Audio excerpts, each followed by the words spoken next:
자, 오늘도 수예배에 나오신 여러분을 주의 이름으로 축복하겠습니다. 자, 오늘 본문을 데살로니가전서 1장 2절에서 10절에 있는 말씀. 자, 제목을 하나님이 찾으시는 교회. 자, 교회. 하나님이 찾으시는 교회. 왜 찾으실까요? 하나님이 쓰시려고, 하나님이 축복하시려고. 제가 아마 지지난주에 하나님이 찾으시는 사람, 하나님이 찾으시는 사람, 어떤 사람, 왜 찾으세요? 하나님이 축복하시려고, 하나님이 쓰시려고 하나님이 사람을 찾으신다. 어떤 사람? 막 거두절미하고 24제자, 24의 제자 된 자, 25의 하나님의 현장의 제자, 영혼의 제자, 하나님이 찾으세요. 왜? 쓰시려고. 자, 오늘 하나님이 찾으시는 교회, 우리 교회가 어떤 교회가 되었으면 좋겠는가? 저는 오늘 그 생각을 좀 하면서 결론 부분에 우리 교회가 어떤 교회가 되었으면 좋겠는가?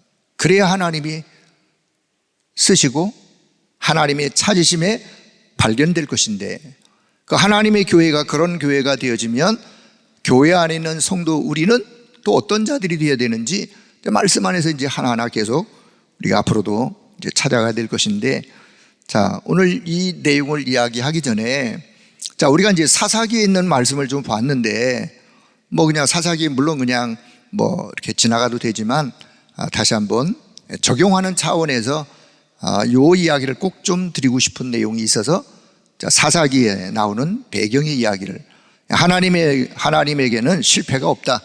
왜 하나님에게는 실패가 없는지, 또 하나님의 그러면 백성인 저와 여러분에게는 실패가 있는지 없는지, 막 이런 부분을 좀 생각을 하면서, 자, 사사기의 배경적인 이야기를 좀 이야기하려 하니, 제가 지도 하나 또 한번 오랜만에 한번 지도 한번 그려볼게요. 자, 이게 뭐냐? 이게 이제 지중해. 지중해 바다는 지금도 있어요. 예. 자, 이쪽이 이제 이스라엘인데, 저 이스라엘의 지도를 보려면 그냥 이렇게, 자, 이쪽에 이제 갈릴리 바다가 이렇게 있고, 요단강이 이렇게 있으면서 그 아래 이제 사해 바다가 이렇게, 여기 이제, 자, 요 지중해 바다 요 아래, 여기 이제 나일 삼각주에, 여기 이제 나일강이에요. 나일강. 이걸 지금 애굽, 구약의 애굽, 지금은 이집트라 그러죠. 애굽. 자, 여기 이제 이스라엘인데, 여기 갈릴리 바다, 요단강, 사해 바다. 그러면 사사기는 모압 땅이라고는 땅의 배경으로 이제 한 가정사의 이야기지만, 거기에 영적인 중요한 하나님이 전달하시고자 하실 이야기가 있죠. 모압이 어디냐면, 자, 그럼 모압 얘기하기 전에, 요 갈릴리, 요쪽 배경에서, 요게 이제 사해바다라 그랬죠. 요게 사해바다. 자, 요 사해바다 요 왼쪽에, 바로 요 사해바다의 요 머릿부분, 여기가 예루살렘이에요. 예루살렘 바로 요 바로 아래가 어디냐면 베들레헴이라고 있어요. 베들레헴은 딱 기억나는 게 뭐죠? 베들레헴. 예수님이 태어나신 곳이 바로 베들레헴 지역이었어요. 물론 지금도 가면 거기에 이제 그 베들레헴 지역에 예수님의 뭐 탄생 기념교회가 있는데, 자, 요 베들레헴에서 살고 있던 한 가족이 어디로? 모압 지역으로. 모압 지역은 사해바다의 저 아랫지역에서 오른쪽에, 자, 요쪽에 있는 게, 여기 이제 모압이에요. 모압. 그러니까 여기서 사해바다를 건너올 수도 있고, 이렇게 빙 돌아서, 뭐 그 당시에 교통이 그렇게 편치는 않았지만, 어떻든, 자, 이런 거리에 어떤 한 가정사 이야기인데, 엘리멜렉이라는 남편과 나옴이라는 한 아내 이야기. 자, 그런데 이 모압 땅에 베들레헴에서 살던 이들이, 자, 룻기서 1장 1절 이하 바로 읽어보면 이 땅에, 베들레헴이라는 이 땅에 흉년이 들었다. 기근이 찾아왔어요. 근데 이 엘리멜렉이라는 이분의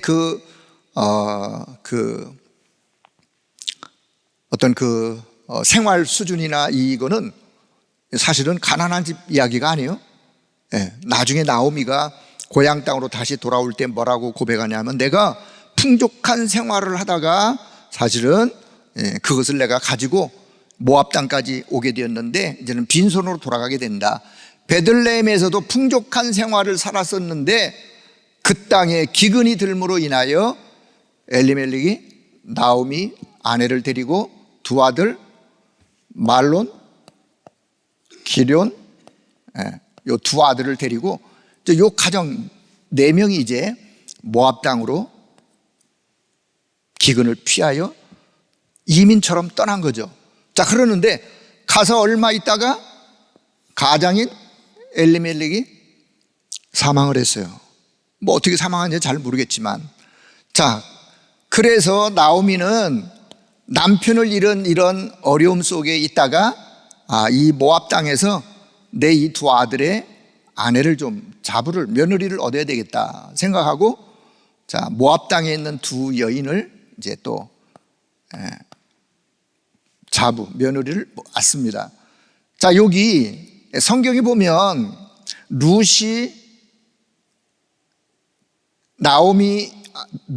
룻과 그 다음에 오르바가 두 여인이 누가 더 위냐?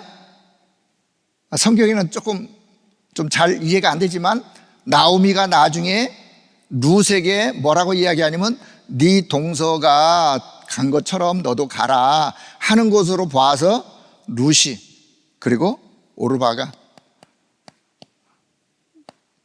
물론 룻이 기론의 아내라고 말할 수도 있고 그게 중요한 거 아니니까.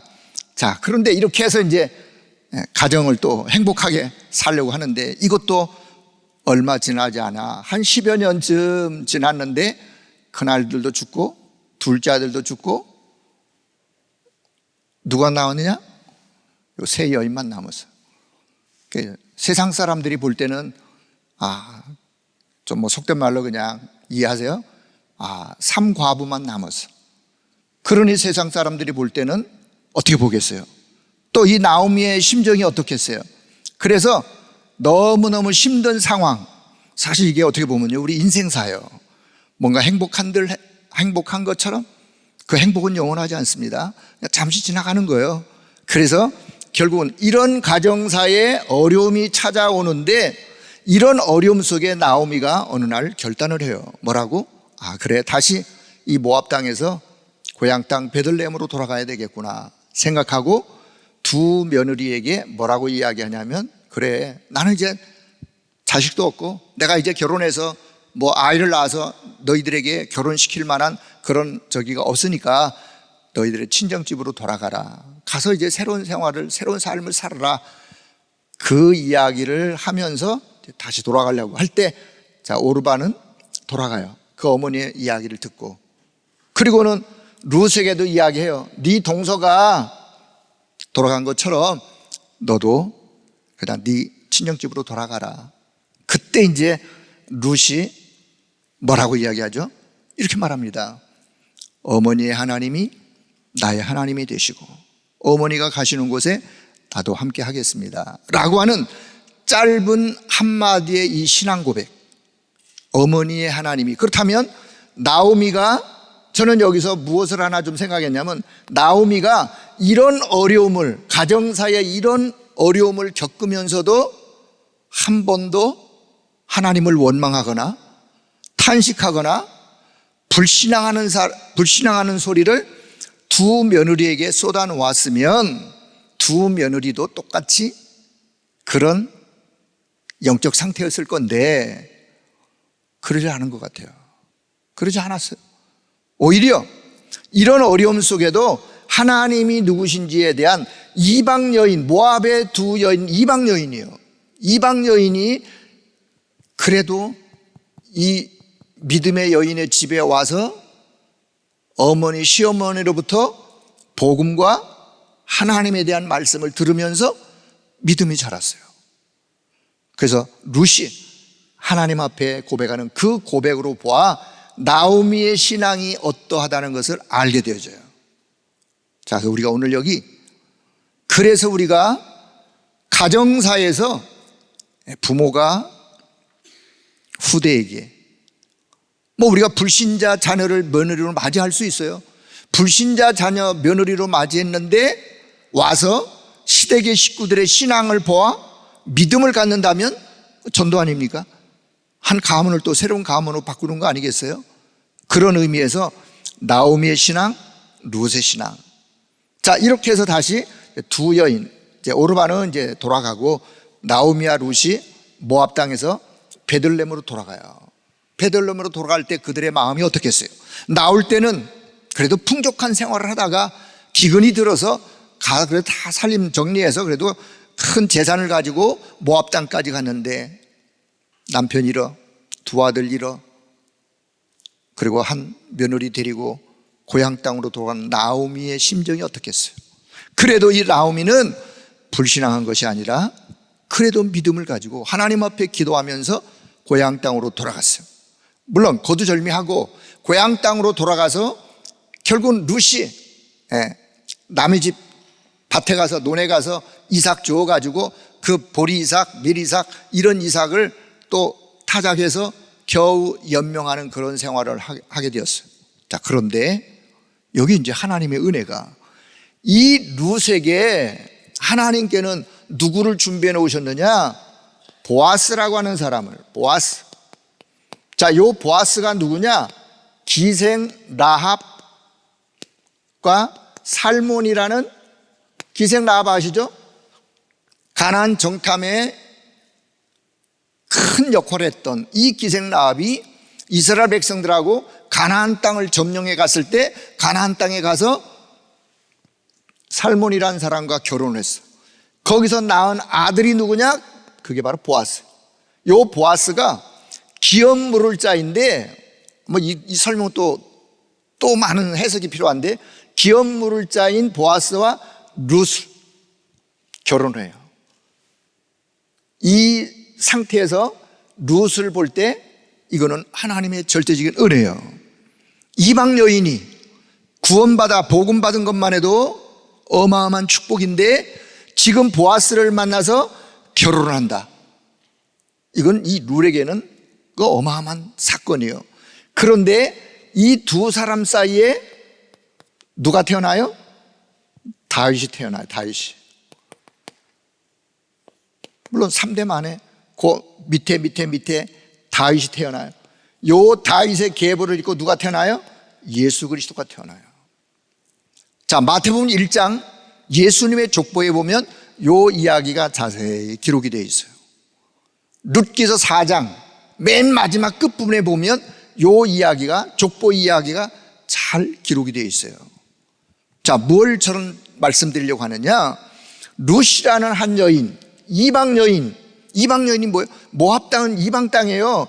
유대인이 아닌 그런 자이지만 믿음의 시어머니를 만나서 하나님을 알게 되었어요. 그리고 이 어려운 환경, 역견, 문제, 상황 속에도 믿음을 고백하는 어머니의 믿음을 보고 룻이 믿음을 갖게 되었어요. 그리고 하나님은 보아스를 준비해 놓았다가 룻과 결혼하여 예수 그리스도의 족보를 잇는 이 어마어마한 축복 속에 들어오게 된 룻. 이거는 한마디로 뭐라고요? 하나님의 절대적인 은혜예요. 절대적인 하나님의 은혜. 룻이 무엇을 잘해서 그런 거 없었어요. 오늘 저와 여러분의 구원이 그렇단 말이에요. 우리의 구원이 어떤 구원이냐? 절대적인 하나님의 은혜 속에 하나님이 우리를 부름받아 불러주셔서 구원 속에 들어온 거예요.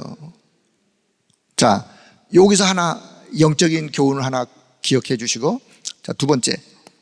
자, 우리 하나님에게는 뭐가 없다고요? 실패라는 것이 없어요. 자, 실패가 없어요. 하나님에게는. 자, 그러면 하나님을 믿는 하나님의 백성.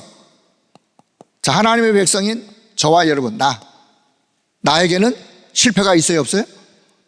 실패가 있어요, 없어요? 나 만약에 실패했는데요? 실패가 있어요, 없어요? 하나님의 백성에게는 실패가 없는 거예요. 5가지 확신 중에 무슨 확신? 승리의 확신이 뭐예요? 승리의 확신은 실패가 있다면 승리의 확신이 아니죠. 하나님에게는 실패가 없다. 그렇다면 그 하나님을 믿는 하나님의 백성된 나에게도 실패가 없고 우리에게는 뭐가 있느냐? 하나님의 계획이 있을 뿐이에요. 여러분, 하나님의 계획이 있는 거예요. 실패인 것처럼 보일 수는 있어. 그러나 실패가 아니라 하나님의 계획이에요. 그 하나님의 계획 성취의 과정 속에 있을 뿐이에요. 과정 속에 있는 과정. 지금 혹시 실패한 것처럼 보이지만 실패가 아니에요. 언약 성취의 하나님의 계획 과정 속에 있는 거예요. 그래서 우리는 불신앙할 이유가 없는 거예요. 그래서 우리는 낙심할 이유가 없는 거예요. 오늘 현실의 어려움을, 어떤 어려움? 남편 잃어, 2 아들 잃어, 재산 없어, 다 사라지고 없다 할지라도 하나님의 백성 된 나는 하나님의 계획 속에 하나님의 언약 성취의 과정 속에 결국은 승리하게 될 것이다. 이게 믿음이에요. 이 믿음의 고백을 하길 바랍니다. 자, 예를 들어 성경에 다시 확인. 요셉 언약 잡고 기도했어요. 세계복음의 언약을 잡고 기도했어요. 형들의 손에 의하여 애굽으로 종으로 팔려갑니다. 요셉이 실패했나요? 실패한 것처럼 보였을 뿐이에요. 노예로 팔려갔지만 요셉에게 함께 하신 하나님, 요셉의 삶 속에 형통의 은혜를 주셨고 요셉은 실패가 아니에요. 오히려 하나님의 언약 성취의 과정 속에 있는 거예요. 누명 썼어요? 감옥까지 갔어요? 요셉이 실패했나요? 아니요. 애굽의 총리가 되어지는 과정 속에, 언약 성취의 과정 속에 있는 거예요. 지금 눈으로 그 순간만 볼 때는 실패인 것 같이 보이지만 그렇지 않단 말이에요. 그러니까 우리는 실패인 것처럼 보는 그거 보고 불신앙하면 안 돼요. 그거 보고 낙심하면 안 돼요. 그 너머를 보세요. 언약의 백성을 향한 하나님의 계획. 자, 모세가 애굽의 왕궁에서 왕자로 있다 어느 날 도망 나왔어요. 빈털털이에요. 아무것도 가진 거 없어요. 광야에 와가서 40년 동안 양치기 하는 모세 실패했나요? 아니요. 실패한 것처럼 보였지. 왕자가 하루아침에 그렇게 되었으니 실패한 것처럼 보였지만 실패가 아니에요.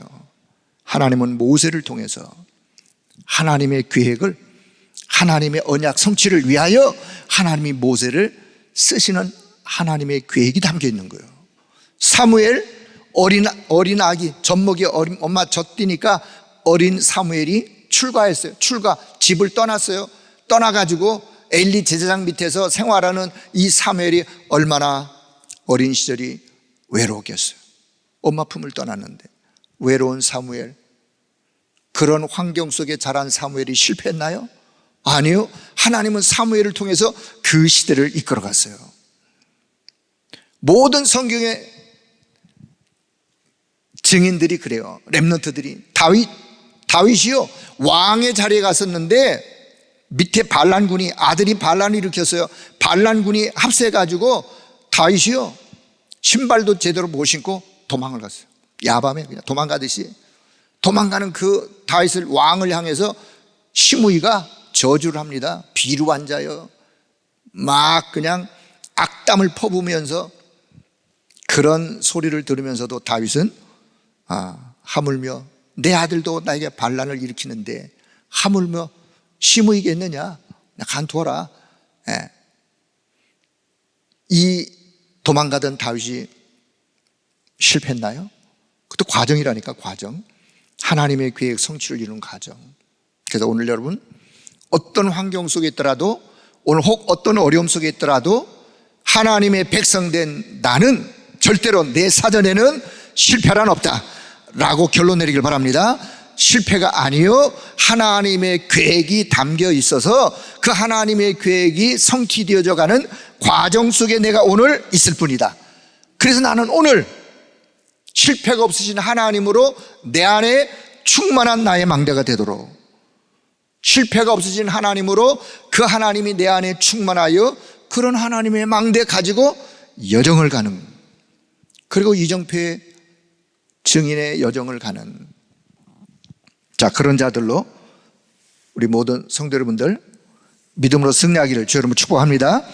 자, 오늘 본론 오늘 초대교회를 한번, 초대교회. 여러분, 초대교회를 보면 초대교회는 아주 색깔이 분명했어요. 아주 색깔이 어떤 색깔로?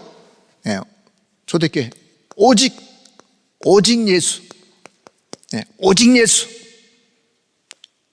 오직 예수, 막 이 색깔로. 네. 그리고 이 오직 예수를 누리는 오직 기도, 오직 전도, 다시 말하면 그냥 한마디로 그냥 오직 요 오직의 24 되어지는 오직의 24 초대교회는. 자, 그러면 첫째, 자, 마가 다락방 교회를 한번 살펴보고, 마가 다락방 교회 사도행전 2장 1절에서 47절. 마가 다락방 교회. 마가 다락방 교회는 어떤 교회였느냐? 교회가 시작되어지는 교회의 시작이죠. 자, 이 마가 다락방 교회의 시작은 어떻게 시작됐죠? 사도행전 1장 1절 오직 그리스도, 3절 오직 하나님의 나라, 오직 성령 충만 8절. 요게 마가 다락방 교회가 붙잡은 언약이었어요. 요 언약을 붙잡고 14절에 오로지 기도에 집중했던, 기도에 집중하다가 사도행전 2장 1절에서 47절에 하나님의 성령 충만의 역사가, 이게 사도행전 2장에 등장한 교회의 시작, 마가다락방 교회였어요. 자, 사도행전 2장을 자세히 보면 성령이 충만했어요. 성령 충만해서 보니까 전도와 선교의 문이 열렸어요.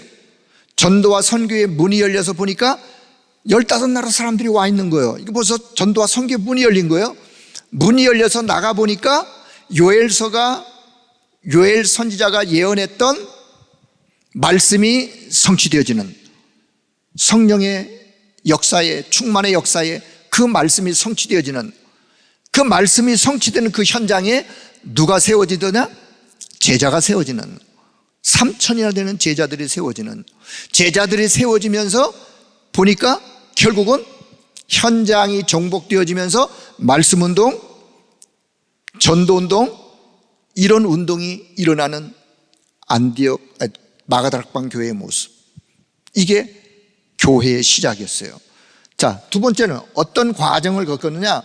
이 마가다락방 교회의 과정은 그냥 한마디로 핍박 속에, 고난 속에, 환난 속에, 어려움 속에, 그러나 이런 모든 것들이 핍박과 환난과 고난이 찾아왔지만, 한마디로 위기가 찾아왔지만, 마가다락방 교회는요, 이 위기가 오히려 축복의 기회였어요. 오히려 위기를 선택했어. 핍박을 안 받아도 되고 고난을 안 받아도 되는데 오직 복음이라는 이 언약 하나 붙잡고 마가다락방 교회는요, 핍박을 선택했어요. 오히려 위기를 선택했어요. 그런데 하나님께서는 이런 핍박 속에, 자, 결과, 어떤 결과? 하나님이 사도행전 1장 8절의 이 말씀이 사도행전 8장 1절로 성취가 되어지는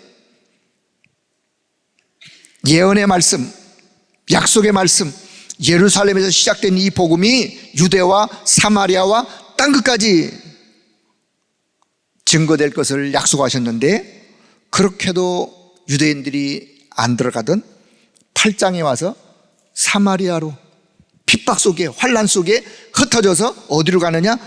사각지대 사마리아로 이 복음이 확산되어지고 그리스도가 사마리아에 선포되어지는 그 땅에 큰 기쁨이 일어나게 되어지는 환란이라는 환란의 바람, 이 환란의 바람, 이 바람이 예루살렘에서 사마리아로, 사마리아에서 전 지역으로 확산되어지는 그런 하나님의 역사, 이게 교회의 시작이었어요.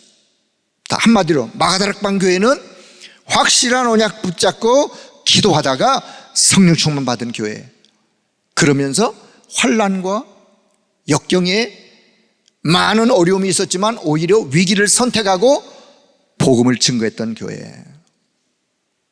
자, 이 복음의 바람이 어디로? 안디옥 교회로. 자, 안디옥 교회 사도행전 11장 19절에서 자, 26절까지 그냥 26절. 자, 이 안디옥 교회가, 안디옥 교회는 한마디로 스데반의 일로 일어난 환란으로 인해서 흩어진 자들이 세웠던 교회가 안디옥 교회죠. 자, 안디옥 교회를 잘 한번 살펴보세요. 어떤 교회에 있느냐? 자, 안디옥 교회. 자, 21절. 나중에 한번 확인하세요. 21절. 주의 손이 그들과 함께 했다. 주의 손이, 누구의 손? 주님의 손이, 능력의 주님의 손이, 치유의 주님의 손이, 하나님의 역사의 능력의 주의 손이 그들과 함께 했어요. 그 결과 수많은 사람들이 주님 앞으로 돌아오며 구원의 역사가 일어나는. 자, 두 번째 23절 보니까 하나님의 은혜가 보일 만큼 은혜 충만한 교회. 여러분, 하나님의 은혜가 충만한 교회의 영적 상태, 그 교회는 되는 교회예요. 하나님의 역사가 있는 교회예요. 또 우리 교회가 하나님의 은혜가 충만하고 주의 손에 함께한 안디옥 교회 같은 응답 있기를 축복합니다. 그런 기도의 제목이 오늘 발견되셔야 돼요. 우리 교회를 두고 기도하면서. 더 나아가서는 24절, 세 번째는 24절에 보니까 큰 무리가, 큰 무리라고 했다. 제자들이, 큰 무리의 제자들이 주님께 더하면서 제자가 일어나는, 교회가 부흥되어지는 거예요. 교회가 부흥되어지는 하나님의 역사. 그래서 26절, 네 번째 26절, 드디어 그들이 그리스도인이라고 하는 별명이 붙을 만큼 안디옥 교회 성도들은 그리스도를 닮은 자들이었어요. 남들이 볼 때, 아, 저들은 그리스도를 닮은 자들이야 라고. 자, 그러면서 자, 사도행전 13장 1절에 3절, 한 팀이 구성되어져요. 어떤 팀? 전도팀이, 선교팀이. 요 한 팀이 구성되어지면서 요 팀을 통해서 자, 이방인 선교, 나아가서 네피림 치유, 나아가서 렘넌트들을 서밋으로 세우는 요 전도와 선교에, 요게 바로 우리가 회복할 삶들이에요. 삶들. 다시 말하면 안디옥 교회는 바울을 중심하여 한 팀이 이미 전도와 선교에, 전도를 위했고 선교를 위한 교회. 사실 마가다락방 교회는 선교를 잘 이해하지 못했어. 그래서 하나님이 강제로 막 핍박을 통해서 흩었어요. 핍박을 통해서 흩어지면서 흩어진 자들이 안디옥에 와서 교회를 세워 선교가 이해되어지는, 자원하는 선교가 이해되어 팀이 되어 나아가서 이방인 선교로 현장에 네피림 치유, 가서는 영적인 서밋들을 제자로 세우는, 성령의 인도받기 위해서 그들이 기도했어요. 이 선교팀을 두고 나아가서 성령의 역사, 네피림 치유의 성령의 역사, 그리고 성령의 열매, 렘넌트를 제자로 세우는, 또 그 지역에 복음운동을 세워 지속할 제자들을 세우는 성령의 열매. 자, 오늘 성경의 많은 교회들 중에 정말 안디옥 교회 같은 모델적 교회가 흔치 않은데 우리 교회의 모습이 안디옥 교회의 모습처럼 응답받는 교회가 되길 축복합니다. 기도 제목을 잘 보세요. 자, 세 번째. 자, 안디옥에서 이제는 마게도냐 쪽으로 가면서 데살로니가 교회. 자, 오늘 데살로니가 전서 1장 2절에서 10절을 참 이 데살로니가 교회도 우리가 본받아야 될 색깔이 분명한 정말 멋진 교회였어요. 색깔이 분명한. 자, 1장 3절에 보니까 1장 3절 믿음의 역사, 믿음, 소망, 사랑, 그 교회의 색깔, 성도들의 색깔, 믿음의 역사와 사랑의 수고와 소망의 인내가 있는 그런 교회의 영적 분위기였어요. 교회 안에 믿음, 소망, 사랑이 있다. 그 영적으로 살아있는 교회예요. 자, 두 번째 5절에 보니까 성령의 능력과 성령과 큰 확신으로. 자, 능력과 성령과 큰 확신. 이미 벌써 복음의 능력이 어떠함을, 성령의 능력이 어떠함을, 그것이 체험된 교회, 성령의 인도와 성령의 역사와 성령의 열매가 있는 그 교회의 모습으로 큰 확신을 갖는, 이 복음이 어떠함을, 복음의 능력이 어떠함을 모든 성도가 능력과 성령과 큰 확신 가운데 거하는 데살로니가 교회 모습, 성도들의 모습, 오늘 우리가 본받아야 될. 자, 여기서 저는 6절, 자, 세 번째 6절이 참 감동적인 어떤 말씀이에요. 많은 환난 가운데서 성령의 기쁨으로 말씀을 받아. 많은 환난이 있었지만 성령의 역사로, 기쁨으로, 자, 그들이 기쁨으로 뭘 받았다고요? 말씀을 받았다. 기쁨으로 말씀을 받는. 그냥 평상시에 그냥 아무런 어려움이 없을 때가 아니라 많은 환난 가운데서 성령의 기쁨으로 말씀을 받아. 여러분, 성령의 능력으로 말씀을 받아 말씀 받는 일이 있으면 사는 거예요. 누구든 하나님의 말씀을 받으면 사는 거예요.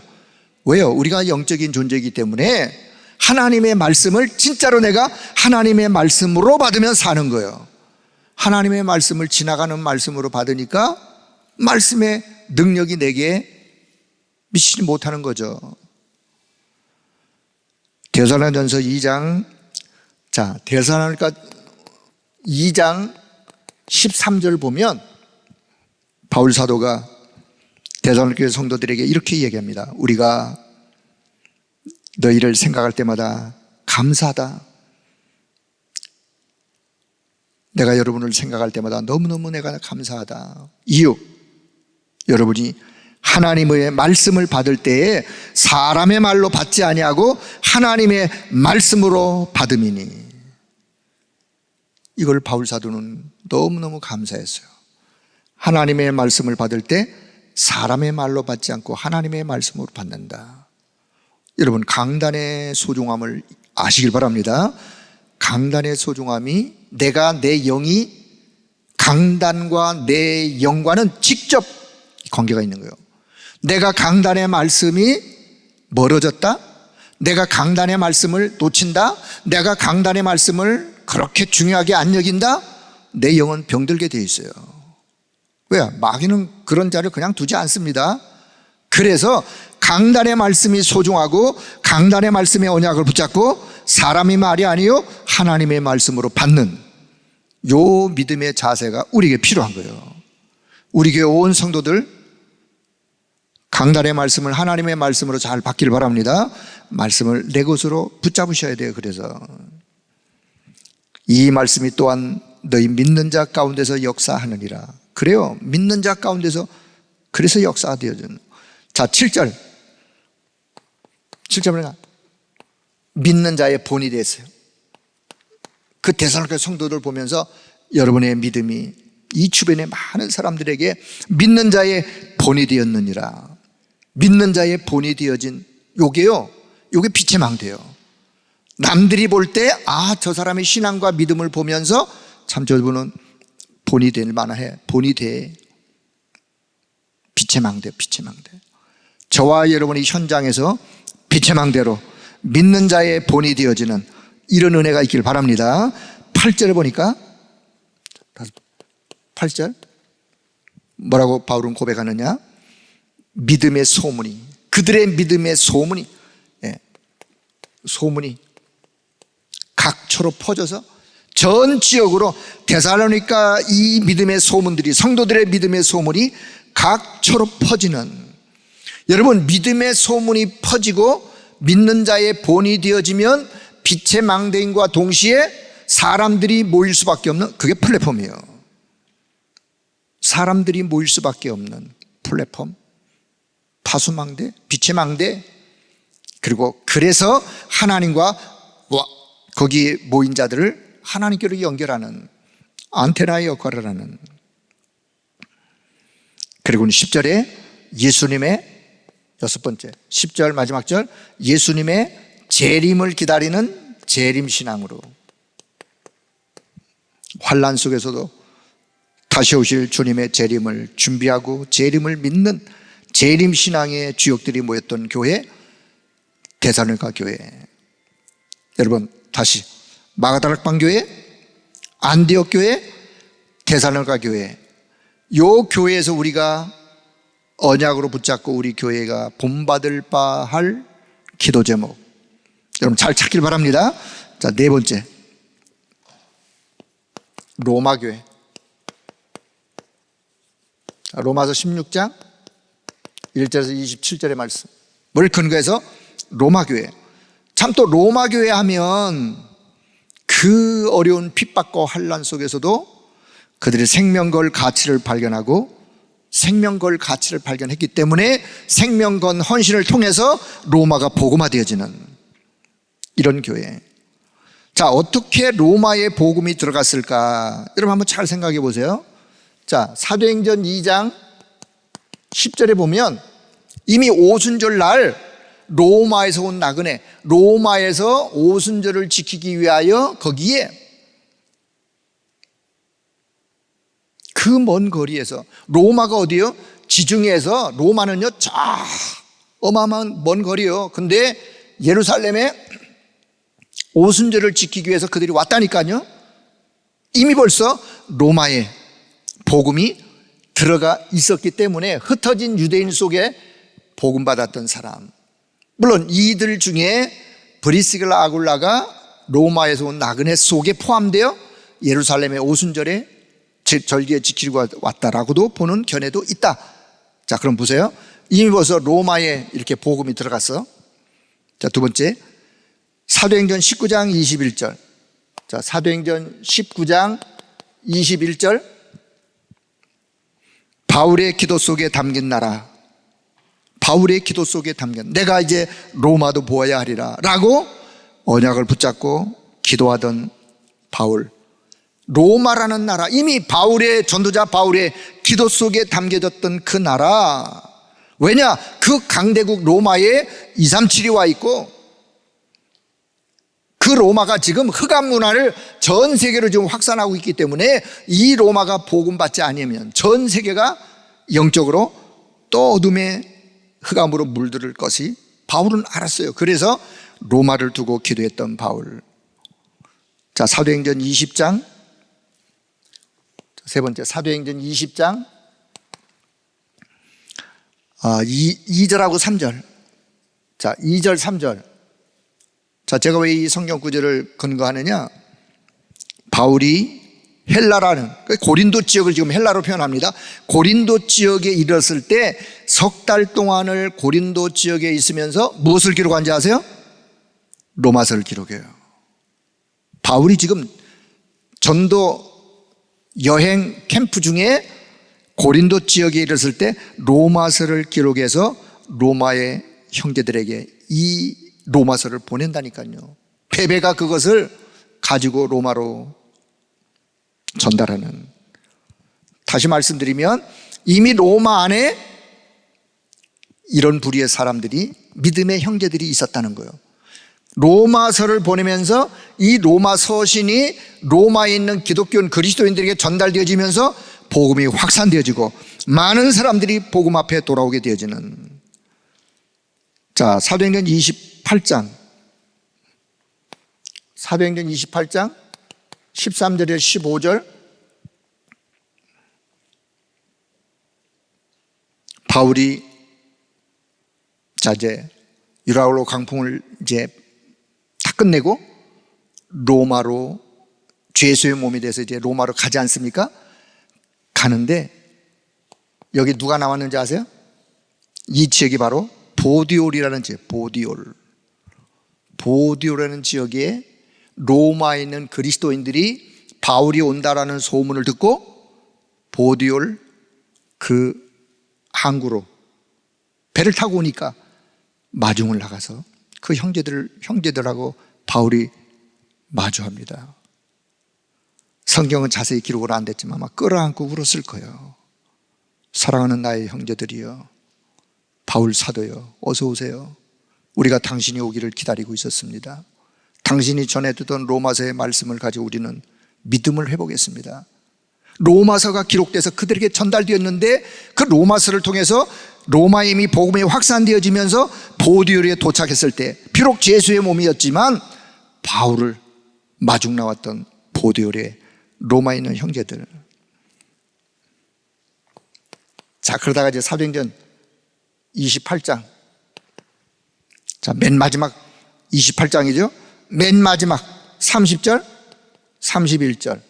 바울이 로마 셋집에 감금되었을 때 2년 동안, 여기서 이제 옥중서신을 기록할 이때 로마에 있는 여러 형제들이, 제자들이 바울에게 찾아와요. 찾아온 바울이 그들에게 담대하게 예수가 그리스도라고 하는 하나님의 나라를 증거했던, 확신 가운데 증거했던 바울의 2년의 로마사요. 자, 이렇게 해서 바울이 2년 후에 이제 다시 이제 자유의 몸이 되면서 복음을 증거합니다. 자, 그때 같은 동시대인 AD 70년, 기원 후 70년. 자, 이건 지금 로마 이야기예요. 자, 다시 어디로? 자, 저 예루살렘으로, 다시 이스라엘로. 이스라엘의 70년, AD 70년에 로마에 있는 디도 장군이 군인을 데리고 와가지고 예루살렘 성을 함락시켜버리고 성전을 무너뜨려버려요. AD 70년이 되어서 이스라엘은 로마의 그냥 속국으로 그냥 정복되어 이미 벌써 속국이었고 무너져 버려요. 예루살렘의 멸망, AD 70년. 그러면서 이때 유대인들이 전 세계로 흩어지는 디아스포라가 생겨요. 또. 자, 그리고는 자, 이제 세월이 지나가요. 그러면서 로마가 250년 동안 10명의 황제를 통해서 이 기독교인들, 로마에 있는 기독교인들을, 전 세계에 흩어져 있는 기독교인들을 그렇게도 학살하고 죽이고 했음에도 불구하고 복음은 생명이기에, 복음은 능력이기에, 복음은 하나님의 능력의 역사이기에, 복음은 반드시 성취되어지는 하나님의 약속이기 때문에 250년 동안 그렇게도 로마가 복음을 막으려고 예수 믿는 자를 죽였지만 AD 313년 로마의 기독교가 자유화되어지는, 밀라노 칙령이라는 칙령을 콘스탄틴 대제가 선언합니다. 이제는 기독교 믿어도 좋아. 이제는 기독교를 핍박하던 핍박이 사라졌어. 그래서 자유가 선포되어지고 AD 392년 로마의 테오도시 황제, 그 황제가 로마의 국교로 선언을 해요. 이제는 다른 종교 믿으면 안 돼. 다른 종교는 이제 로마에 없어. 오직 기독교, 유일한 하나님을 믿는 종교만 선언하는. 그래서 로마가 복음화되어지는 하나님의 역사, 이건 하나님의 능력으로서만이, 다른 설명이 필요 없어. 그런 박해와 그런 고통, 그런 고난 속에 로마 성도들은, 로마 기독교인들은 핍박을 250년 동안 핍박을 피해서 어디로 가느냐? 카타콤으로. 카타콤은 로마의 그냥 자연 동굴처럼 생긴 무덤이요, 시신을 묻는 무덤 속으로 도망가서 거기서 뭐 했느냐? 다락방 했어요. 뭐 했느냐? 예배 드렸어요. 뭐 했느냐? 성찬식 했어요. 그러면서 복음의 확산이 결국은 로마가 복음화되어지는 로마 교회의 하나님의 역사. 핍박 속에도 하나님은 하나님의 일을 이루셨어요. 하나님은 절대 실패가 없어요. 복음은 절대 실패가 없습니다. 잠시 멈추는 듯 해요. 그건 과정일 뿐이에요. 하나님의 계획을 이루어가는 과정일 뿐이에요. 결론. 자, 그렇다면 오늘 21세기 우리 교회, 자, 우리 교회는 어떤 교회가 되었으면 좋겠는가? 여러분,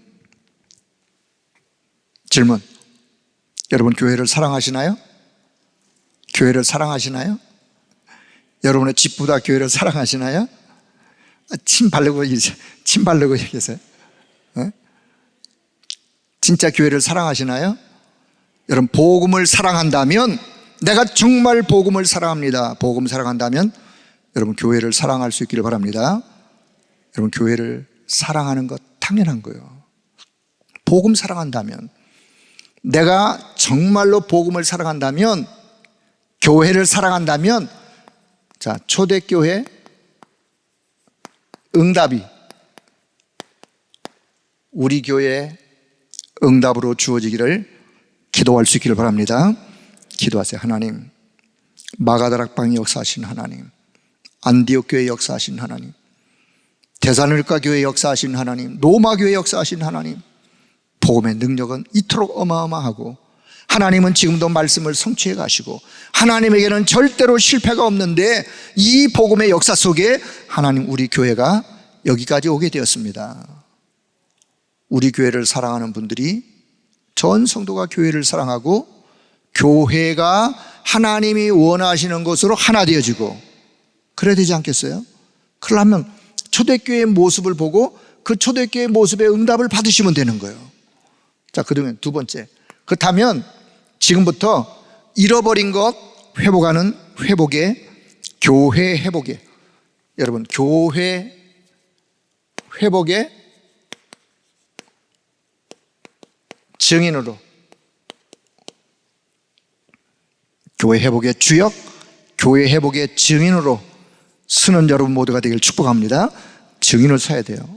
뭐 어떤 교회 안의 삶들 회복, 잃어버린 교회 안의 삶들 회복, 하나님이 그토록, 주님이 그토록 원하시는 교회 안의 삶들 회복, 237 나라, 이방 나라에 이 복음이 확산되어지기를, 네피림 치유의 역사가 일어나기를, 우리 후대들의 렘넌트 서밋으로 일어나기를, 교회 안의 삶들. 그래서 금, 토, 일이라는 시간을 활용해서 금토일 시대를 열어서 이 축복을 전달하자. 우리 온 성도들이 이 축복을 함께 누리는 후대에게 전달하는. 세 번째, 그래서 묵상 시대를 열자. 왜요?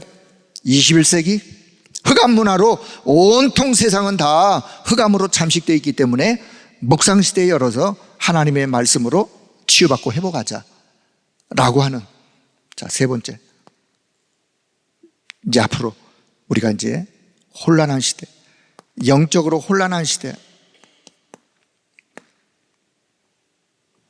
뭐가 진실인지, 뭐가 거짓인지, 뭐가 옳은지 영적으로 혼란한 이런 시대가 오는 이때에 여러분, 우리의 정체성, 자, 우리의 정체성, 저와 여러분, 우리의 정체성, 나는 하나님의 자녀, 하나님의 백성, 당연한 거고, 하나님이 저와 여러분을 파수꾼으로 세우셨다는 사실, 이게 하나님의 자녀는 내면적 정체성이고, 파수꾼은 외면적, 우리의 사명적 정체성이 뭐냐?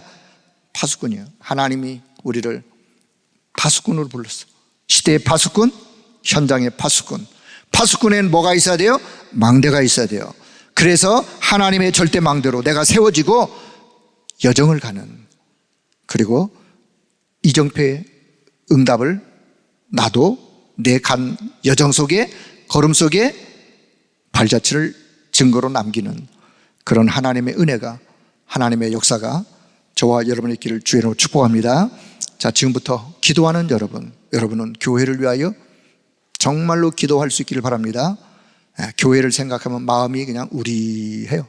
우리한 그 이유, 하나님 오늘 우리 시대에 하나님이 우리 교회를, 피로 값주고 사신 우리 교회를 하나님이 역사하시고 중직자로부터 렘넌트 다민족 전 성도가 복음 안에서, 말씀 안에서 하나 되어져 하나님이 원하시는 하나님의 것을 이루어갈 수 있도록 하나님이 역사해달라고 여러분 교회를 위해서 진실로 기도하고, 이 축복의 역사가, 응답이 여러분의 것이 되어지기를 다시 한번 주의 이름으로 축복합니다.